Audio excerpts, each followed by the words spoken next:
नमस्कार। विश्व न्यूज 24/7 का हर दर्शकों को सादर प्रणाम, जोहार, सलाम। दर्शक, आसिम मुनीर इन दिनों ईरान पीस डील के लिए जो कूटनीतिक दौड़भाग कर रहा है, उसका बदले वो वास्तव में क्या चाहता है जानते हो आप लोग? जी हाँ, क्या वो सिर्फ अमेरिकी राष्ट्रपति डोनाल्ड ट्रंप का फेवरेट फील्ड मार्शल बने रहना चाहता है, या फिर इसके पीछे कोई और खतरनाक मंसूबा छिपा है? सच तो यह है कि ईरान युद्ध से उठी गर्म हवा अब धीरे धीरे भारत की ओर बढ़ती दिख रही है।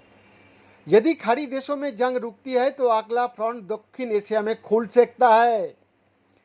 मुनीर की पूरी कोशिश डोनाल्ड ट्रंप को शीशे में उतरने की है, ताकि वो कश्मीर मुद्दे पर एक बार फिर पाकिस्तान का पाले में खड़े हो जाए। दोस्तों, भारत और पाकिस्तान के बीच कश्मीर का मुद्दा सिर्फ राजनयिक रस्साकशी का जरिया नहीं, बल्कि कई युद्ध की बड़ी बजाय भी रहा है। आज़ादी के बाद से ही पाकिस्तान कश्मीर जिहाद के नाम पर भारत के खिलाफ प्रॉक्सी वॉर में लगा हुआ है। साल 1948 में जब तक उसने इसी जिहाद का नाम पर 3 खुली जंगें लड़ी और अनगिनत आतंकी हमले को अंजाम दिया, जहां निर्दोषों का खून बहाने में तो लोग कामयाब रहा, लेकिन सेना मोर्चे पर उसे हर बार मुंह की खानी पड़ी।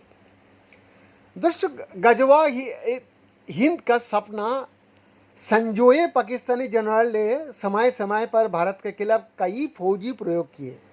1948 में उन्होंने अफगान कबालियों के आर लेकर हमला बोला।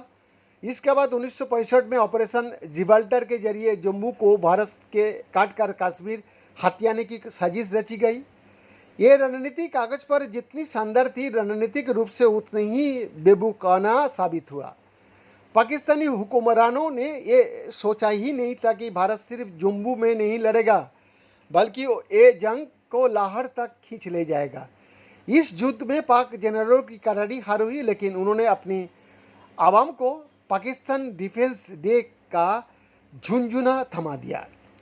1971 के युद्ध में पाकिस्तान के 2 टुकड़े हो गया और बांग्लादेश बना, लेकिन शर्मनाक हार का बाद भी पाकिस्तानी आज भी बाज में नहीं आया। फिर भी 1999 में कारगिल में भी पाकिस्तानी सेना ने अपनी भारी फजीहत करवाई। जब सीमाओं पर सीधी जंग जीतना नामुमकिन हो गया, तो अगले दशक में पाकिस्तान ने रणनीति बदल दी। साल 2001 में भारतीय संसद पर हमले से लेकर 2008 की मुंबई आतंकी हमले तक उसने भारत के भीतर ही टेरर मॉड्यूल विकसित करके खून खराबा शुरू कर दिया।